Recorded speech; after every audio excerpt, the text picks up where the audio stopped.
Year 12. I hope you've managed to have a nice break. I know it's very different, but hopefully you've managed to switch off from schoolwork for a bit, concentrate on yourselves, being able to get some fresh air, but exercise, and you're feeling ready to continue with this kind of home learning. So this is the first lesson for the week. So you'd normally have your lesson on a Tuesday. I've attached lots of documents to Sims engagement. Some of you will have already seen it, and I don't want you to be daunted by that. Ordinarily, if we were in school, I would have just given you a couple of packs and said, put these in your front of your folder and they're to keep referring to. But when you log into Sims engagement, it will look like there's absolutely loads. If you have got a printer at home and you're willing and able to print it, then great. And as I say, pop it into the front of your folder. If you haven't, keep it electronic.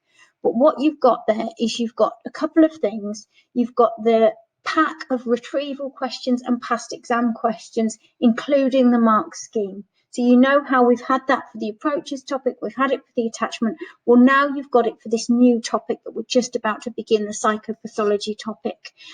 If you are going to print it, don't print the mark scheme. It will be loads and loads of pages. So just print the first part of the document. So you've got that. Retrieval questions and exam questions. You've also got one of the topic companions that I've given you before. So I just thought you'd have that electronically for the psychopathology topic. I've got them printed sat in school, which is frustrating, but at least you've got it electronically at home. And that's essentially just like a revision guide, a revision summary of the entire topic. So it's just there for you to have for your reading, to consolidate the lessons that you have through this medium, but you can read over things. Remember, of course, you've also got the online textbook. I'll reference that in this lesson. And then I've attached a couple of documents that are just for today. So this PowerPoint that you'll see me using, so you can print bits out, and you've got the web links on there as well. And a sheet which is called Definitions of Attachment, and a sheet which is called Definitions Revision Grid. So really, in terms of today's lesson, and I'll flag them up, there's only really 3 documents you need to worry about. So please don't be overwhelmed when you look at the Sims engagement. I know it's going to look like absolutely loads. I'm going to continue this half term, well, this term, for as long as we're off school anyway, to be posting these videos on YouTube and putting the PowerPoints and any supplementary resources onto Sims engagement. So do make sure you keep checking. And obviously that's even more important now because we are moving on to a new topic. So it's not just consolidating and revisiting previous topics. This is a new topic, psychopathology. And today's lesson is very much just about setting the scene for that, introducing it, getting us thinking, showing you the bigger picture of what this topic is going to involve. But before we do that, and this is not meant to be me nagging you, because I know you've all got lots of different things that you're having to balance and struggle, but before Easter, I shared with you on forms, which you all have as part of the Office 365, a attachment quiz. I put it on Sims engagement and I referenced it in one of the lessons. And then I was distressed and distraught when today I went on and one response. Look at this, one response. So I would urge you, please, maybe I didn't share it properly or something. There's no doubt there'll be some explanation. But if you haven't done it, I would urge you to do that, just to consolidate and finish off your attachment work before we move on. Okay, so that was just a little plea from me. I've put the link again there. And as I say, this PowerPoint is on the, I don't know what I just did there. This PowerPoint is on Sims engagement, so you can open it up and just literally click on the link and have a go for me, because the next time I log on, I want to see more than one response. Okay, so your retrieval. Now this retrieval, again, you access it from the PowerPoint, print it out if need be.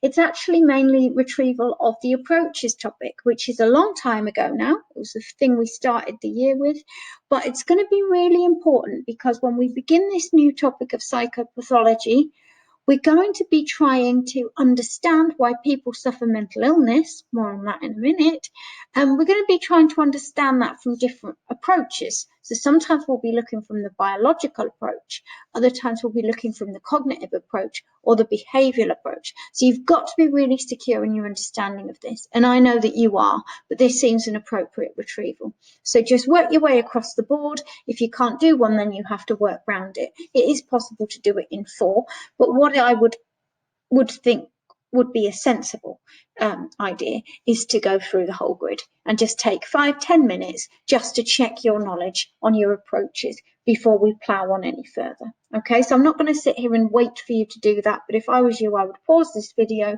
I'd go to the PowerPoint, I'd print this out or jot it down on a piece of paper and just have a quick go at your retrieval before you move on. So hopefully you've done that and you're not just cheating. There's the answers. I'm aware that probably on your screen my head is in the way of the bottom one. It's just like at school when I'm in the way of the board, isn't it? But you can see the answers on there. And what's going to be really important is that we are thinking about not just identifying why the biological approach, for example, might suggest that somebody has a mental illness, but then evaluating that. So that's why I put on there your door frame as well, a reminder of this evaluative toolkit that we can use, because we're going to have to remember the importance of evaluating as well. Okay, so I keep mentioning this idea of this new topic. What is it? Let's find out a bit more. Well, it's called psychopathology. We'll break that word down in a moment or two. Where it sits in terms of your exam is it's on paper 1. So it's 1 of 4 topics on the first paper that you would sit in the summer. And it basically has 4 main areas. And so in terms of organising your folder, because I would suggest you have a new folder for this, or certainly a new section within a folder clearly labelled psychopathology. And in terms of subject dividers, there would just be 4 that you would need. So we have defining abnormality. How do we define if somebody has a mental illness? How do we diagnose it? That's highlighted there because that's the bit we're going to be starting with today. And then we look at 3 different disorders: OCD, phobias, and depression. And for each of those disorders, we have to think about what the characteristics are. So, if you have OCD, what does that mean? What symptoms do you have? We have to explain, or at least try and explain, why somebody suffers from that disorder. And we do that from a particular perspective. So when we're looking at the disorder, we don't look at all disorders from all perspectives. The exam board tells us for OCD, just look at the biological explanation. For phobias, just look at the behavioural explanation. And for depression, just look at the cognitive explanation. So that's where our approaches work is going to come in and really help us. So we do that. And for each of them, we then have to go on and say, okay, so if that's how we explain it, why someone has OCD, how might we treat it? Now, I'll put my cards on the table here and I'll say, this is what the exam board tells us, and therefore this is what we do. But I usually go a little bit above and beyond when we're evaluating, because I don't think that's a good clinical approach to understanding a disorder. You should be looking at it from more than one perspective. And usually, if somebody has depression, it is not just for cognitive reasons. There are other things as well, a trauma earlier on in their life and so on. So I try to keep it a bit more holistic, which, you don't need in terms of your exam. But I think it's important in terms of preparing you as psychologists and making you think like psychologists, because no clinical psychologist thinks in such boxes like that, especially not in the modern era. So that's our topic, psychopathology. Well, what on earth does that word mean? What is Miss rambling on about? That's just to flag up, sorry, that you've got your online textbook. It's chapter 5 that we're now looking at. So the page is 134 onwards. And if anybody's forgotten the website, how to access it, it is there. You have a knowledge organizer for this topic. Well, actually, that's the fib. You have several knowledge organizers. I've only issued you this first one. It's on Sims Engagement. It's called Knowledge Organizer, Psychopathology. And so it's just 1 page. And then I'll drip feed the other pages as we move on in the topic. Okay, but this one is all about defining psychopathology, which is the first part, that first subject divider, remember. We've got lots of acronyms, lots of letters to learn and make sense of in this topic. And then 4 definitions that we're going to be thinking about across this first week, 2 weeks of the online lessons. Okay. So that's your knowledge organizer. And again, I would print it out if you can, and I would have that at the front of your psychopathology section under the defining subject divider. Keep yourself really organized. You know that I'll keep returning to this for retrieval, so it's worth having. So psychopathology, what on earth? Well, we've heard the word psych before. We're studying psychology. We know that means the study of the mind. So here we've got psyche, or the mind. We've got ology as the study of. So it's just this patho bit in the middle we need to worry about. And pathos means illness. So when we talk about psychopathology, we are talking about the study of mental illness, the study of illness of the mind.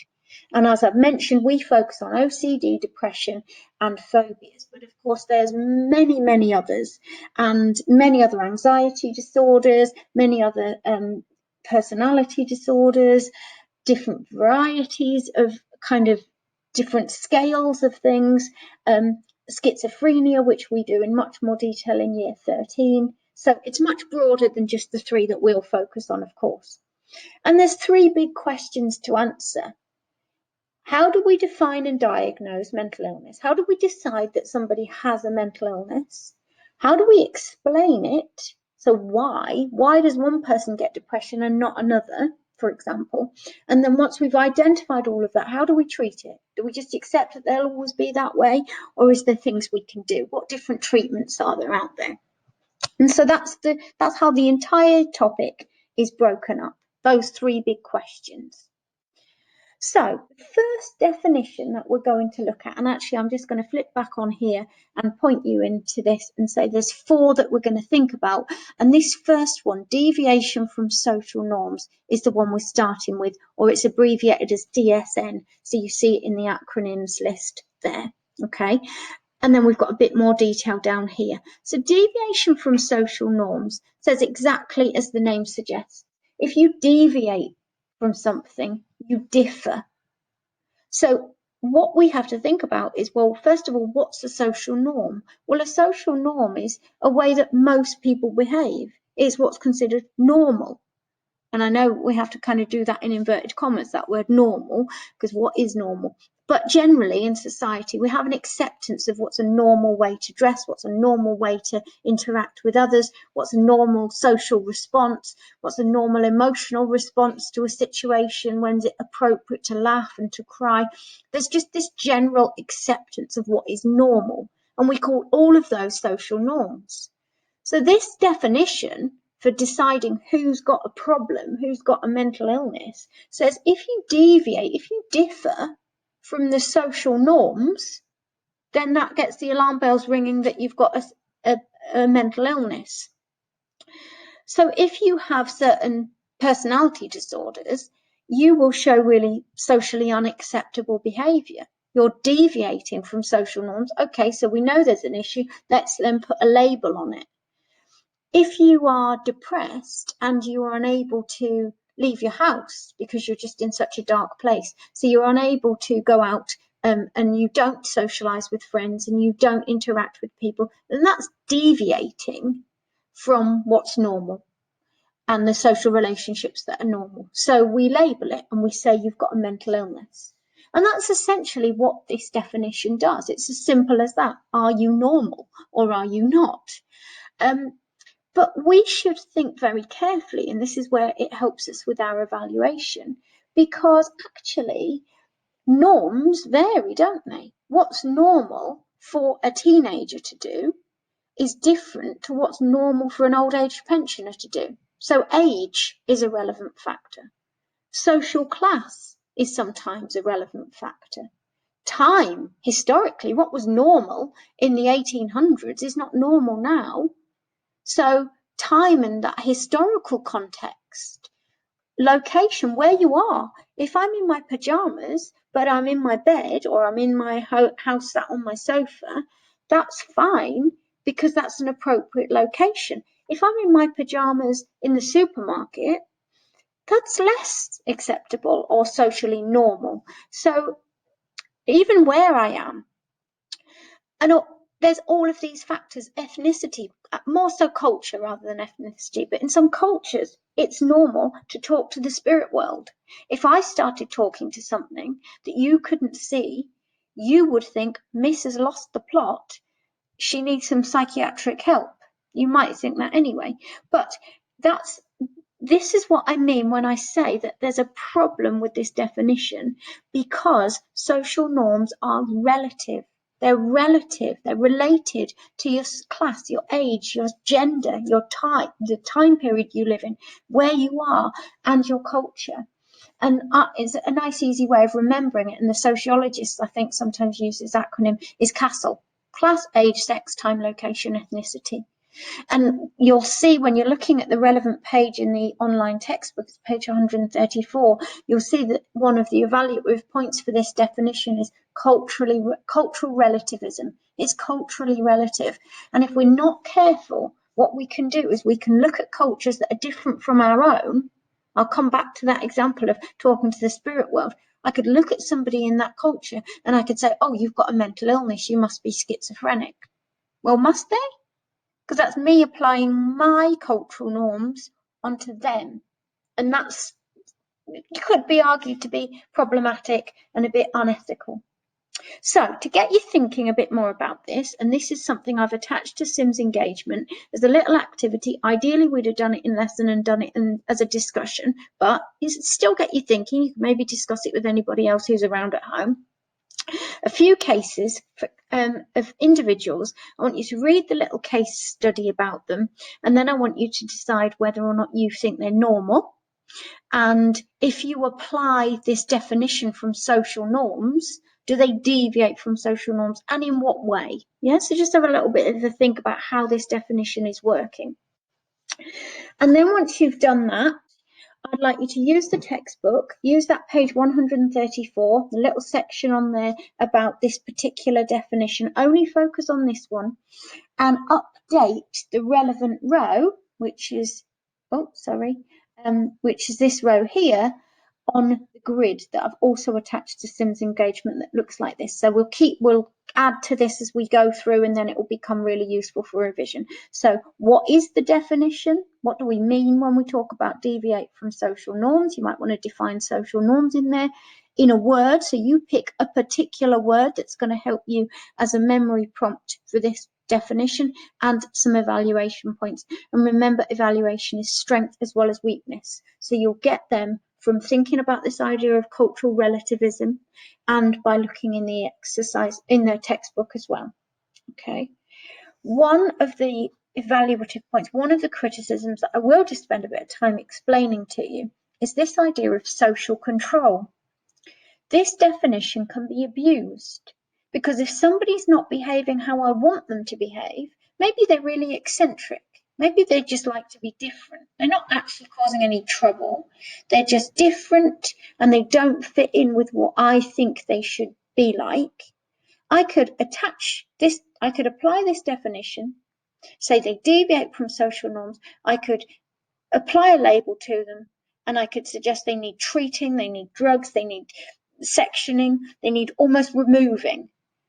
I'm just trying to solve a problem, but is it really a problem?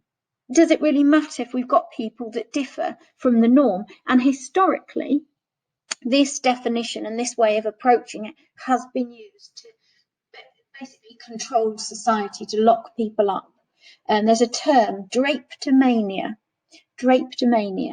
And it's ridiculous when you think about it. It was a term that was used to describe a slave who wanted to escape from their slave owner. That was seen to be such a ridiculous thing, that you would want to escape from your owner in the time of slavery, that they gave it a label and they referred to it as being a mental illness.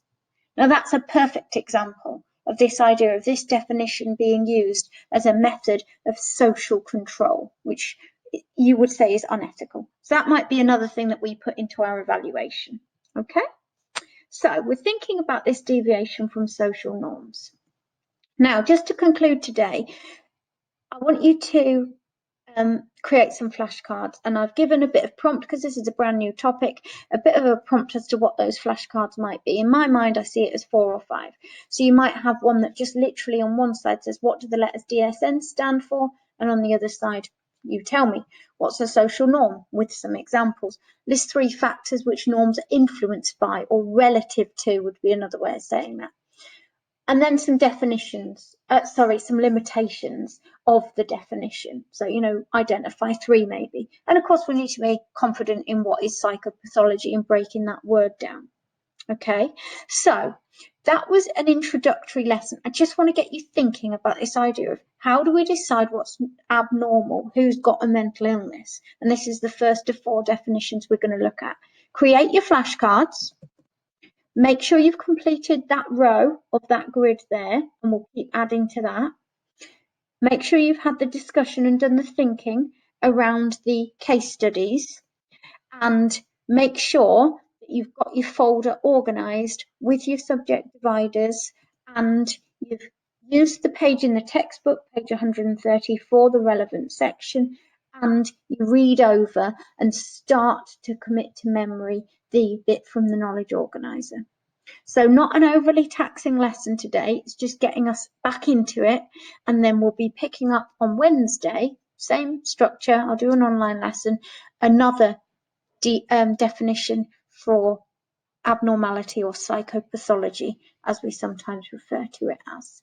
Okay, so get on with all of that. Any problems, any questions, just email me, and then I'll see you again very soon in Wednesday's lesson. Okay, thanks guys.